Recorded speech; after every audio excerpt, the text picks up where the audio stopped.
Hey everyone, I'm nendokittychan, and guess who just got her Zelda Nendoroid?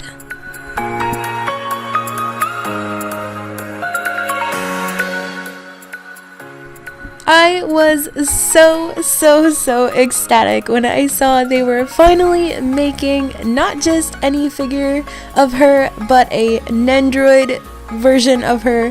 I feel like Link gets all the figures and merch, so when I saw they were finally making a Zelda Nendoroid, I could not wait to get my hands on her. So this is the version of her from Wind Waker, and although I really would have loved a Twilight Princess version of her, like the Figma that was recently announced, I do think she came out incredibly adorable, so let's have a closer look at her out of the box. So first off, she has a basic smiling faceplate, which is pretty standard for Nendoroids, and you can see that her eyes aren't just a solid black, but they're actually a gradient blue color. Her hair is more of a soft pastel yellow, but other than that, her outfit is very vividly colored with light and dark pinks, shiny golds, and royal blues. One thing that really caught my eye bringing her out of the box was not only the detailing in her armored pieces, but also the flap hanging from her belt. They really stay true and clean when replicating this aspect of her Nendoroid, that even the Triforce on it is painted a shiny gold to stick out from the rest of the design. Something I also noticed while posing her was that her bottom half is actually jointed instead of pegged, which means it rotates very nicely to pose her more easily.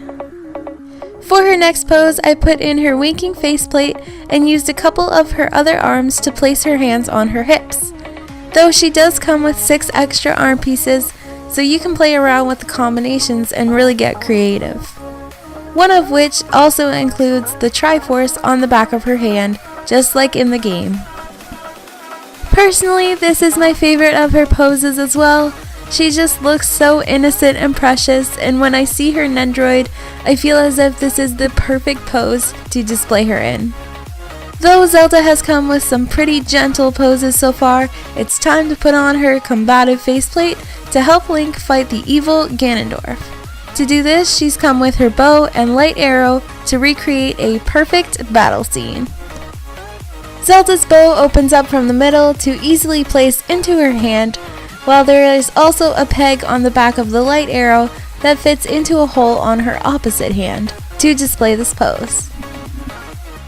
Now, although we've been through Princess Zelda's poses, her Nendoroid also comes with a few extra accessories for the pre-existing Wind Waker Link Nendoroid. This includes hand pieces with the Triforce on them, his mirror shield, and best of all, his Master Sword. Both items show a great amount of detail, especially with the engraving on the front and back of his mirror shield, but my absolute favorite accessory has to be his tiny little Master Sword. It is so well sculpted and detailed with the tiniest little Triforce decal on the sword, and although it is painted a shiny silver, they put a layer of the lightest blue color on top to really give it that shiny sword look.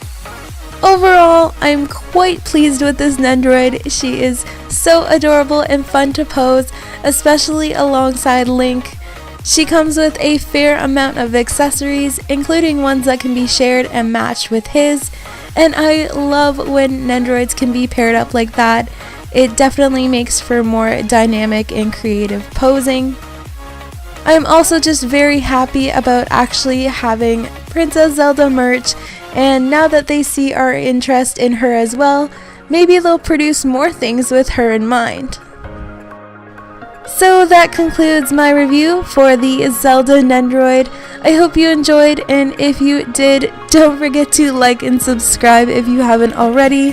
Feel free to check out my other social media links down below. I do post quite regularly and love seeing what you guys are up to as well. Otherwise, don't forget to smile, and I'll see you next time.